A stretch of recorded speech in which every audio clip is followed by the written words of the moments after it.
Defensa Nacional Iván Velázquez Gómez y su esposa María Victoria. Fiscal General de la Nación Francisco Roberto Barbosa Delgado y su esposa Walfa.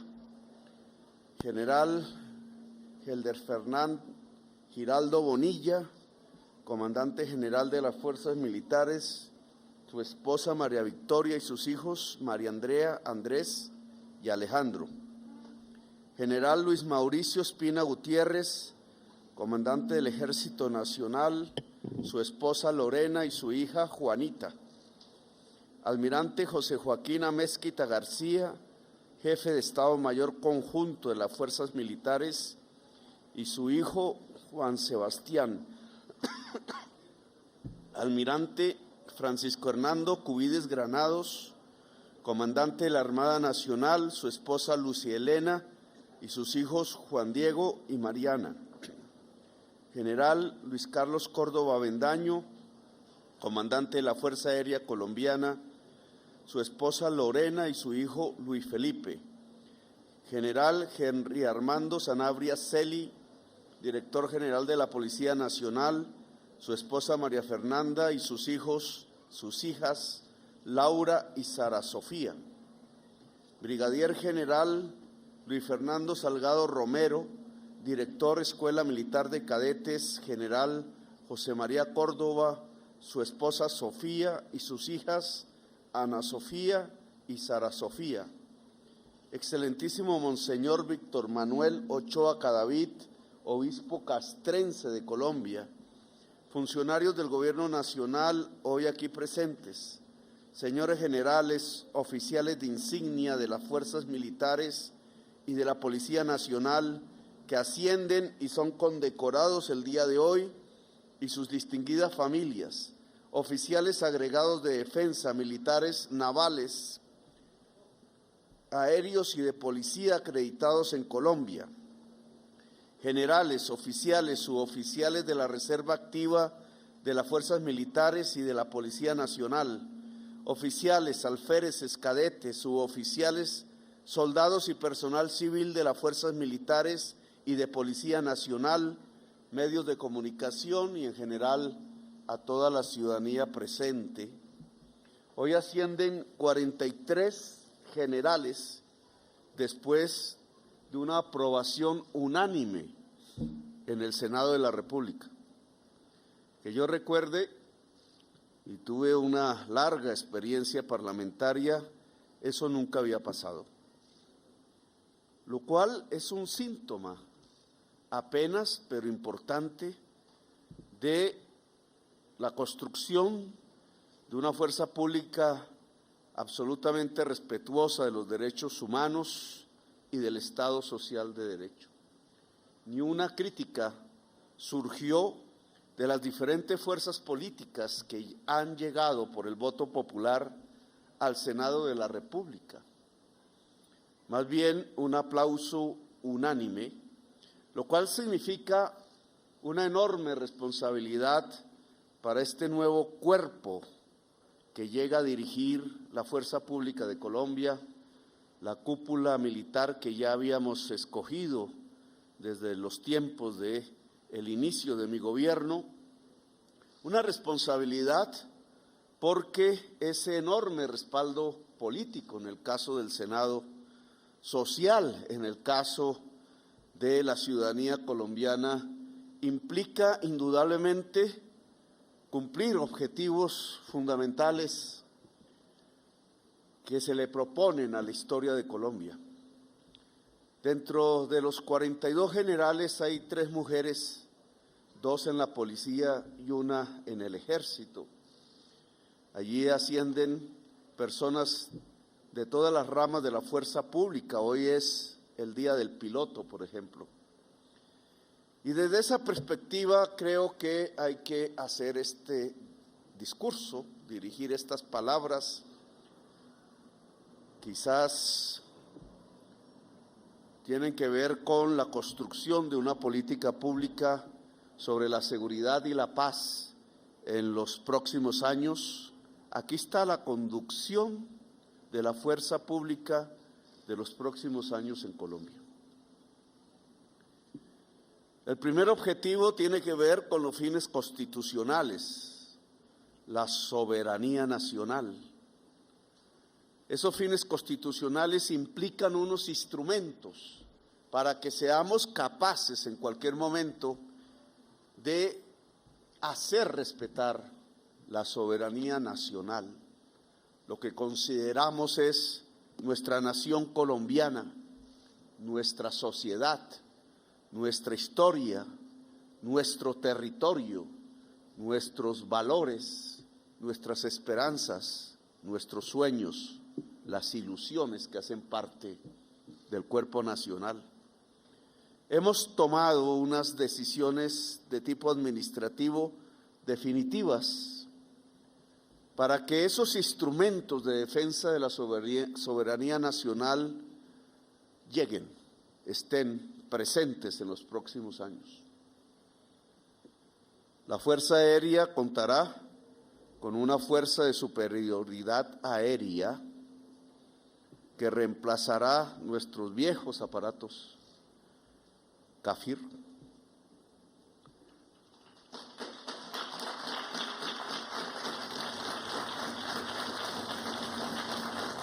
Creo que las esposas de los actuales pilotos me lo van a agradecer mucho, porque en realidad ya era un peligro subir sobre esos aparatos. Hemos tomado decisiones administrativas finales sobre las cuales la defensa terrestre de Colombia se asegurará en sus fronteras. Es una inversión indudablemente billonaria, si se mide en pesos colombianos. Es una inversión estratégica, si se mide desde los fines constitucionales. No afectará a las finanzas públicas en el presente, en los momentos más difíciles.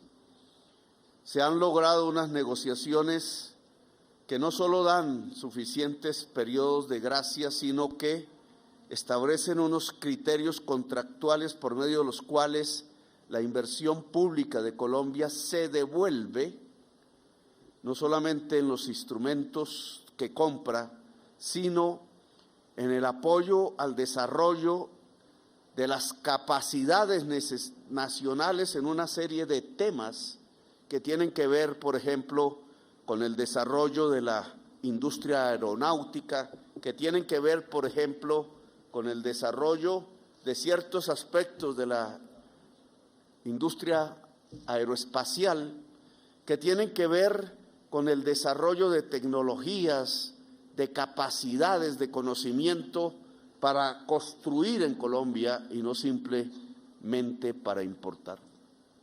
Por la misma cantidad de dinero que valen estos nuevos instrumentos estratégicos, se regresará en términos de capacidades de la fuerza pública y de la sociedad colombiana en temas de industria, de conocimiento, en temas que hemos escogido como prioritarios de acuerdo a nuestro Plan Nacional de Desarrollo. En segundo lugar,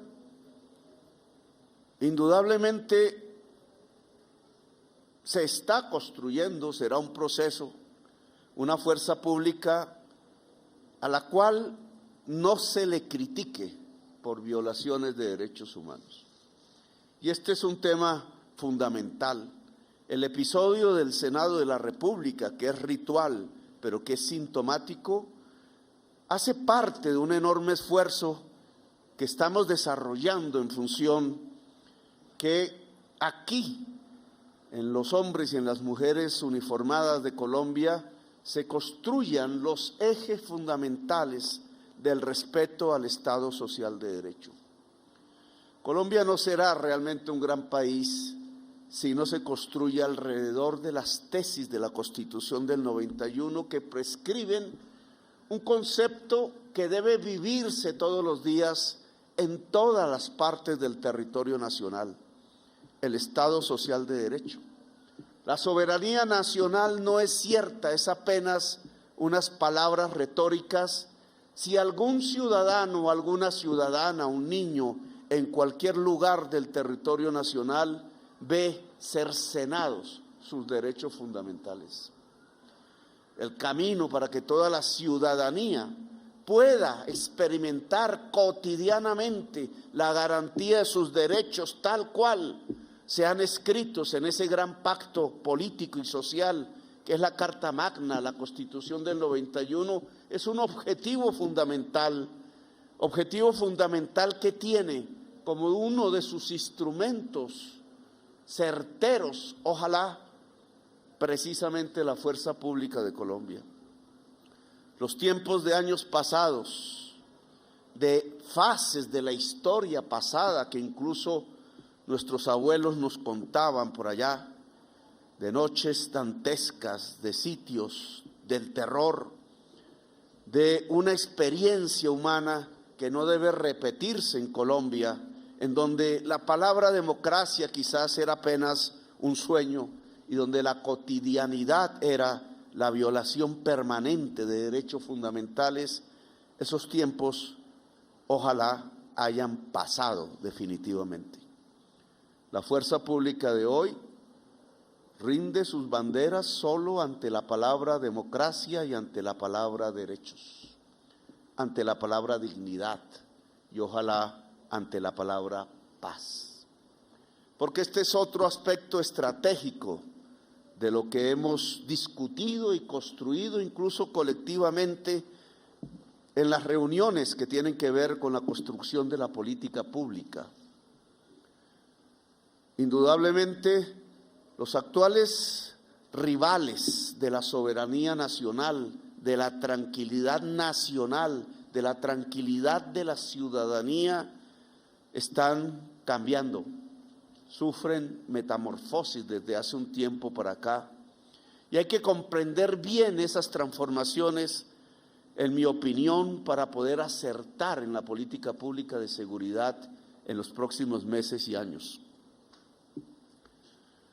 El narcotráfico, que es el principal rival de la tranquilidad nacional, por su capacidad de desestabilización, de cooptación corrupta de secciones del Estado, de barbaries que desencadena en muchos territorios de Colombia, que hace que la Constitución de Colombia realmente no se esté aplicando en todo el territorio nacional, que en muchas partes existan una especie de dictaduras totalitarias de facto.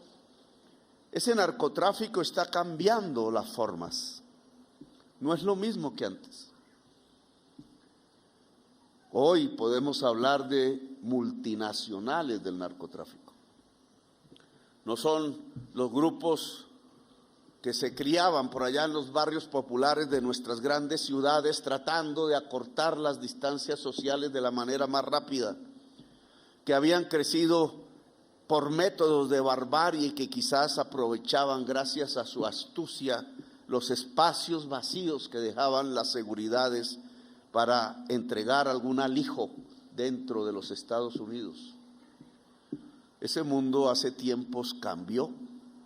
Hoy lo que tenemos son poderosísimas organizaciones multinacionales. Se sorprendían algunos periodistas porque ayer en el Tarra, en el Catatumbo, decía que los dólares de la cocaína ya no estaban entrando en Colombia y que eso explicaba parte de la tasa de cambio que tenemos. Colombia entraban 15.000 millones de dólares al año.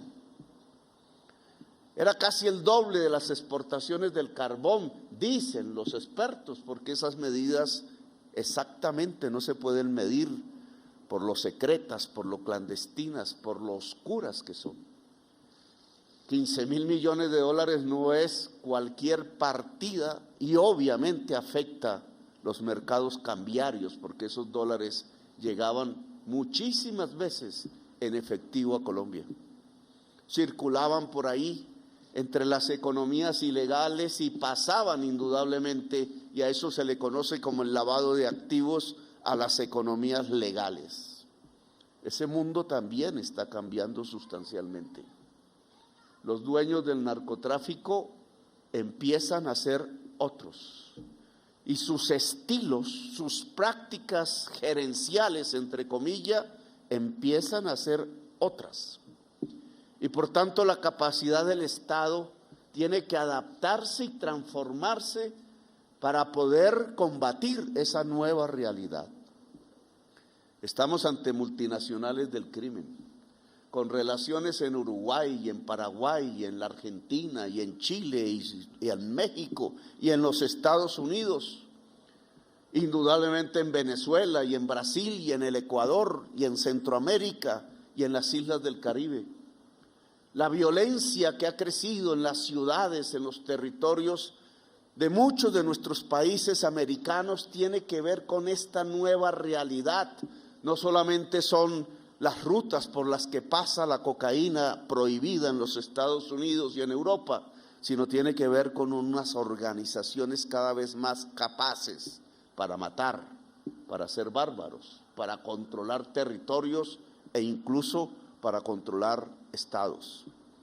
La situación de Haití tiene que ver con esto que estoy diciendo. La situación en varias regiones de México, en varias regiones de países centroamericanos, la situación en varias de nuestras regiones, incluso la situación que se padece en Ecuador, cuando Ecuador era un remanso de paz y hoy pareciera a muchas de nuestras épocas más aciagas, etcétera, son situaciones que tienen que ver con una nueva realidad del crimen, de su poder. Perseguir ese crimen, entonces, no es un asunto exclusivamente de fusiles, no es un asunto exclusivamente de ejércitos o de agentes de policía.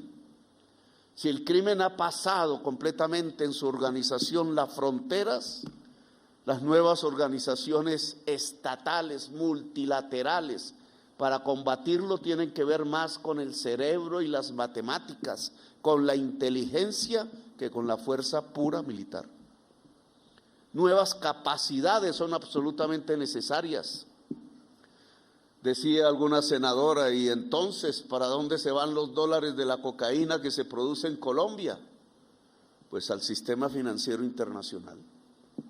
Circula por el mundo a la velocidad de la luz, se camufla, utiliza los paraísos fiscales, utiliza las competencias y las divisiones internacionales. Por ejemplo, compra armas en el África para que secciones armadas de los muchísimos grupos armados que luchan entre sí en el África subsahariana permitan el paso de la cocaína hasta el África.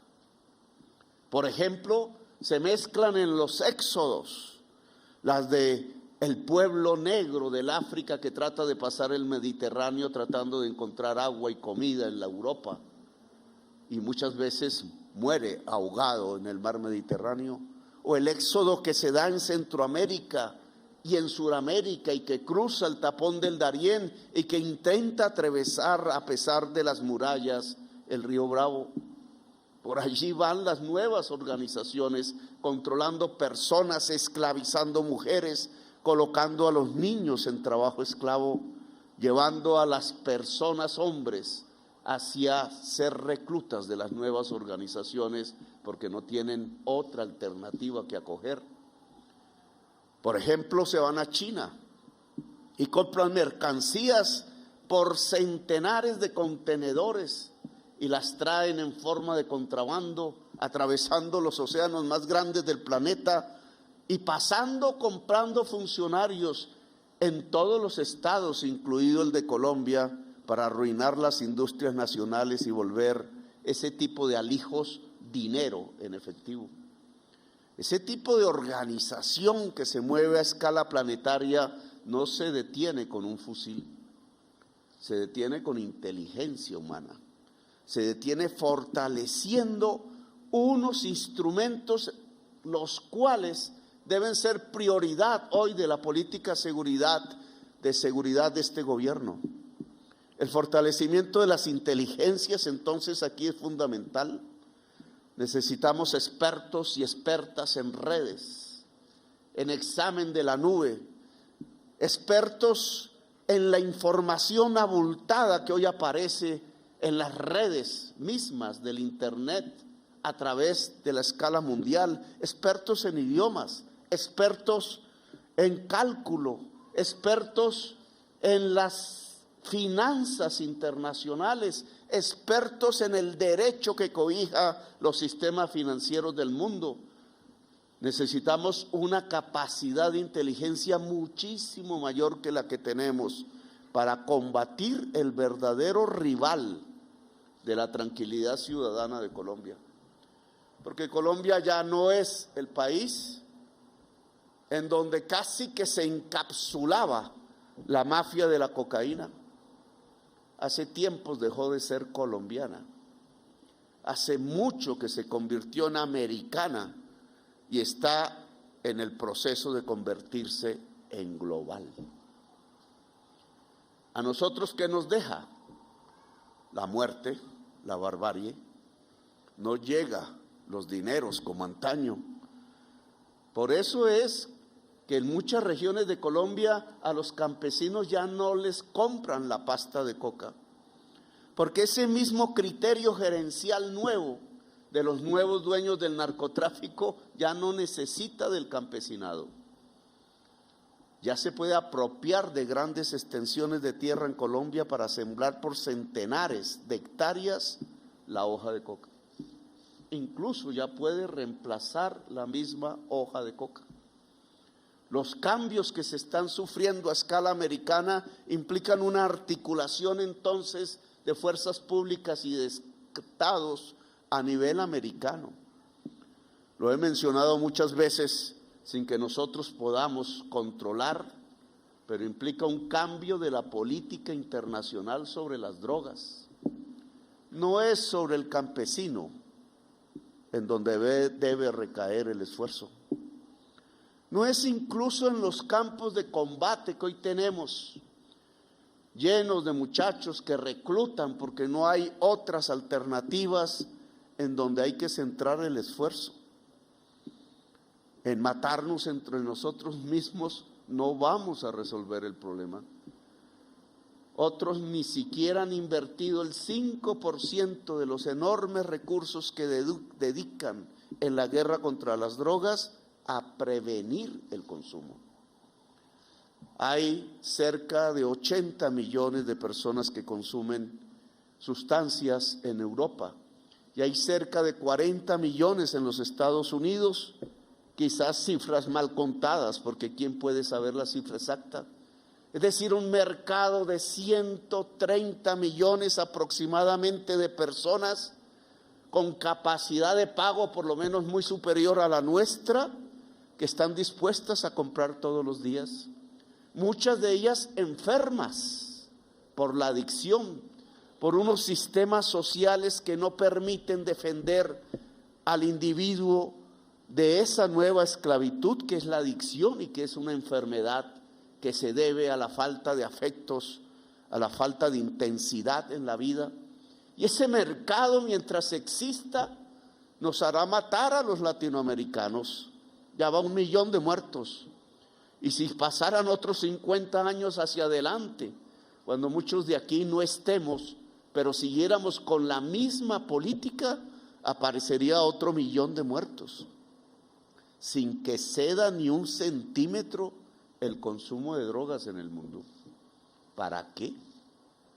No reconocer que ha fracasado una política y que tenemos que usar otros instrumentos que tienen que ver no con que las drogas se liberen, como dicen las malas lenguas por allí, sino que tiene que ver con que la política de prevención lleve los consumos a una tendencia que lo iguale casi a cero, que las transformaciones de las sociedades protejan tanto a su juventud, que éstas no sientan la necesidad del escape y de las esclavitudes, que esos 130 millones se conviertan en 10 años en 50 y en 20 años en 10 y vaya desapareciendo ese tipo de consumos, como lo notamos en muchas partes de Colombia respecto al consumo del cigarrillo.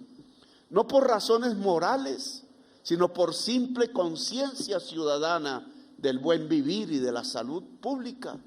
Son medidas de salud pública que en donde se consume no se toman. y que entonces al no tomarse se relega la responsabilidad en países pobres y productores que terminan autodestruyéndose como sociedades. La inteligencia indudablemente es un instrumento que tenemos que fortalecer aquí en Colombia. Lo que hemos discutido con la cúpula militar es que la operación fundamental antinarcóticos en Colombia no será ya más la fumigación sobre campesinos, no será la guerra entre la fuerza pública y el campesinado de Colombia, sino que tiene que ser la interdicción, es decir, detener los grandes cargamentos. Salgan por mar, salgan por el río, salgan por el aire, salgan caminando incluso. Tiene que ser detener a los dueños del capital, no a los simples obreros. Los obreros en realidad no tienen la culpa. El campesino en realidad no tiene la culpa. No ha podido sembrar el maíz, ya no puede sembrar el maíz. No le ayuda el Estado a sembrar la papa, no se le compran las cosechas. Nos dedicamos a importar los alimentos que antes producían, los condenamos a la miseria, los condenamos a ser víctimas de la violencia, les quitamos sus derechos de ciudadanía. Sus hijos no pueden estudiar en una universidad.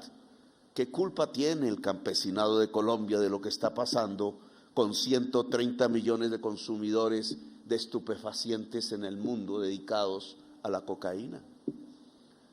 La culpa la tienen los dueños del capital narcotraficante, los que lavan los dólares, los que entran los centenares de contenedores para transformar la cocaína en mercancía de contrabando importada, los que guardan los grandes capitales camuflados en los paraísos fiscales y en el sistema financiero internacional, los que ordenan la muerte simplemente por la codicia. Detenerlos, capturarlos es el nuevo objetivo de la política pública en Colombia. No es el campesino el culpable está en otra parte y no vive en el Tarra, no vive allá en Carepa, no vive en los barrios pobres de Quibdó, ni muchísimo menos en Buenaventura, ni vive en Tumaco, ni vive en Ciudad Bolívar o en Bosa. No vive en las comunas populares de Medellín, no es cierto. Allí viven las víctimas. Estas personas viven en Miami, viven en Madrid, quizás cerca, aquí en Bogotá. Se han paseado por los salones del Palacio de Nariño, se han vuelto senadores muchas veces, han comprado congresistas, se han abrazado en los cócteles de los más poderosos, se mueven en los escenarios del poder mundial. Ahí está el verdadero enemigo de la tranquilidad nacional. Por tanto, nuestro deber es perseguirlos y detenerlos. Y para ello se necesita de muchísima inteligencia.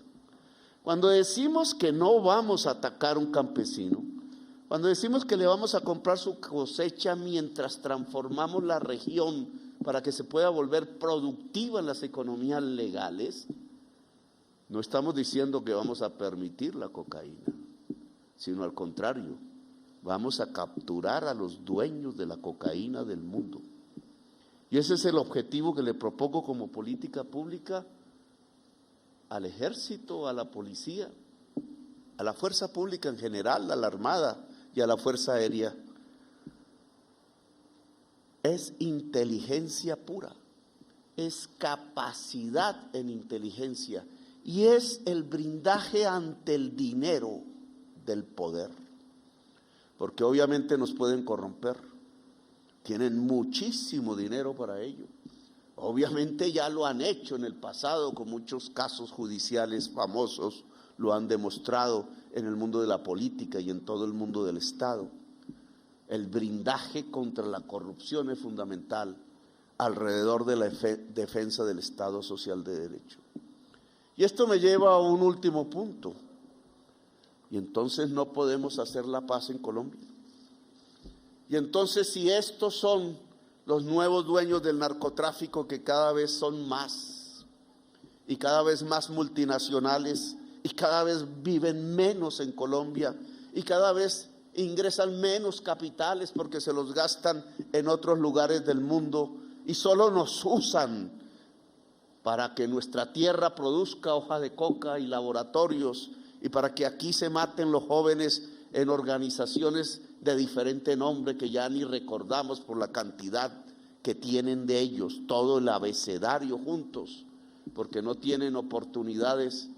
Y si solo nos usan es para hacer el espacio de la barbarie y matarnos entre nosotros mientras ellos disfrutan sus ganancias fuera de este país, entonces ¿por qué nosotros más bien no escogemos otro camino y nos reconciliamos y los abandonamos y más bien nos dedicamos a construir la economía nacional, más bien nos dedicamos a construir la prosperidad y la democracia que permita que todas y todos, independientemente de sus diferencias, diversidades, maneras de pensar, culturas, territorios, que bien diversos que somos los y las colombianas, podamos vivir con dignidad y bien en este país que en realidad es un paraíso dentro del planeta Tierra.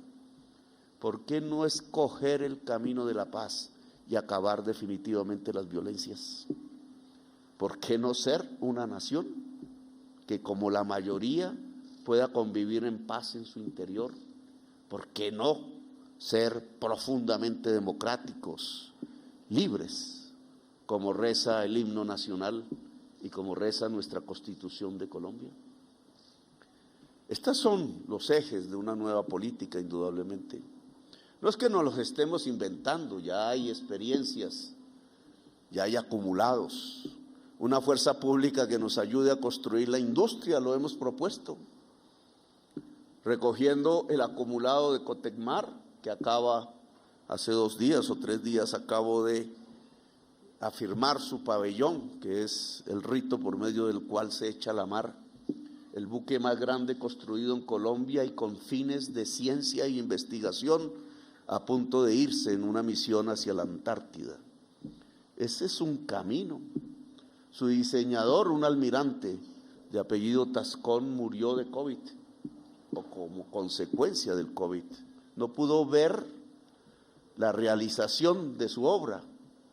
Allí estuvo su familia.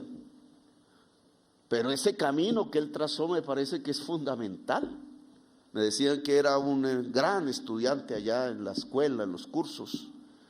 El almirante Tascón marcó un camino para la Fuerza Pública de Colombia, no solamente para la Armada. Y es que si podemos hacer buques, ¿por qué no podemos hacer puentes? Qué harta falta que nos hacen con estos inviernos que destruyen todas nuestras vías e incomunican a los colombianos y a las colombianas. ¿Y por qué no podemos hacer vías? ¿Y por qué no podemos hacer aviones?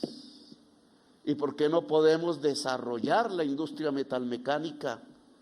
¿Y por qué entonces no podemos desarrollar los software de la ciberdefensa, que implica una alta complejidad en el conocimiento de matemáticas y de códigos de construcción de programación?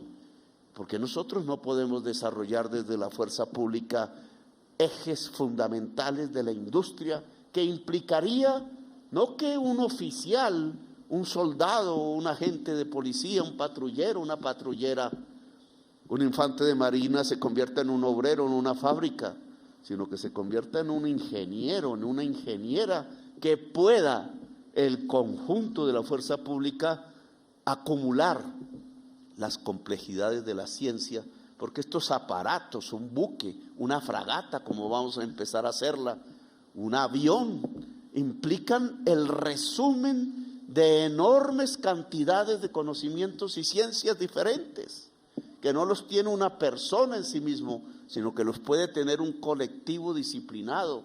En Colombia, aquí, en la fuerza pública, podríamos empezar a construir tanques del pensamiento y de la ciencia, de tal manera que aquí se construyera quizás la parte fundamental del cerebro de Colombia. Son perspectivas, indudablemente.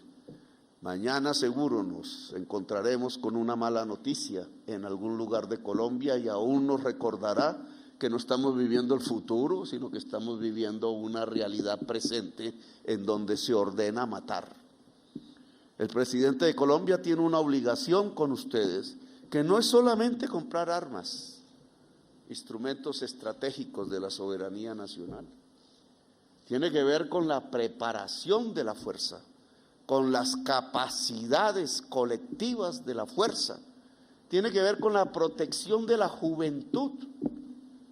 Yo estuve allá en la vereda de Munchique, al otro día o el mismo día prácticamente, porque fue en la madrugada del ataque que sufrieron allá en la cordillera occidental en el Cauca. Allí vi los ojos de los soldados de 18 y 19 años que sobrevivieron y estaban aún en el sitio. Y vi también a las familias y a las personas, también muchachos de 18 años que estaban en el hospital en Cali. Allí aún se olía la pólvora y el miedo. Y hablé con la gente que vivía allí, toda población negra y pobre, toda pobre. ¿Y qué pasaba allí en esa población? Alguna tratando de defender el ser agricultores y mineros del oro y otros ya persuadidos de cultivar la hoja de coca. Enfrentados unos con otros por algo que no es de ellos, por las lógicas que deja la miseria. Yo vi esos ojos de esos jóvenes de 18 años en shock por el combate, por ver morir a sus amigos entre sus manos, por sobrevivir quizás por el azar. ¿Cuántos muchachos y muchachas de 18 y 19 años hoy hay en esta fuerza pública? ¿Cuántos morirán si no somos capaces de hacer la paz? Si no somos capaces de que en Colombia ya no se dé más la orden de la muerte. Esa es una responsabilidad del presidente, no del joven. Es el presidente el que tiene que ver con sus equipos, ojalá con una inteligencia colectiva, con su propia sociedad, si es posible realmente por primera vez en estos 2 siglos de violencias perpetuas empezar a construir una era de paz. Que esos jóvenes de 18 y 19 años, que son la mayoría en la fuerza pública, puedan retornar a su hogar, puedan abrazar a su mamá, puedan comenzar la dificilísima y azarosa tarea de encontrar la pareja para construir un hogar, puedan estudiar, puedan tener perspectivas en la sociedad colombiana. Esa es una responsabilidad del presidente, de la política. Esas son las posibilidades de la paz.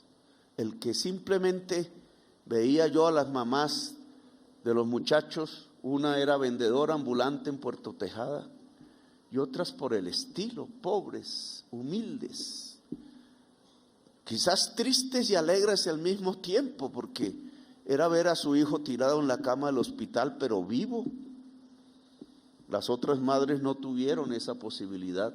Y quizás si viéramos a las mamás de quienes atacaron, la mayoría jóvenes negros, quizás serían también vendedoras ambulantes en Puerto Tejada, también humildes, también gente sin mayores posibilidades, unos enfrentados a otros, jóvenes negros matando jóvenes negros y mamás iguales compartiendo la misma calle donde se vende un mango para poder sobrevivir, llorando a unos y llorando a los otros. Esa no puede ser la historia de Colombia. Por eso estos criterios, la soberanía nacional defendida estratégicamente, una fuerza pública respetuosa profundamente del Estado Social de Derecho y de los derechos humanos de las gentes que viven en Colombia, una fuerza pública capacitada para luchar hoy contra los nuevos actores del crimen, muchísimos más poderosos que antes, y una fuerza pública que pueda ayudarnos a construir la paz de Colombia, son los objetivos de la nueva política pública de seguridad, la nueva política pública de paz. Así que a esta conducción del ejército, de la armada, de la fuerza aérea y de la policía que asciende, que toma los puestos de generales y a la cúpula militar, todos y todas quienes tendrán que dirigir la fuerza pública en los próximos meses y años. Les deseo la mejor de las suertes, una feliz Navidad a todos y a todas sus familiares, un año entrante que ojalá sea un año de paz y no de la violencia. Gracias por haberme escuchado, muy amables, y felicitaciones al cuerpo de generales que hoy le entregamos a Colombia. Gracias, muy amables.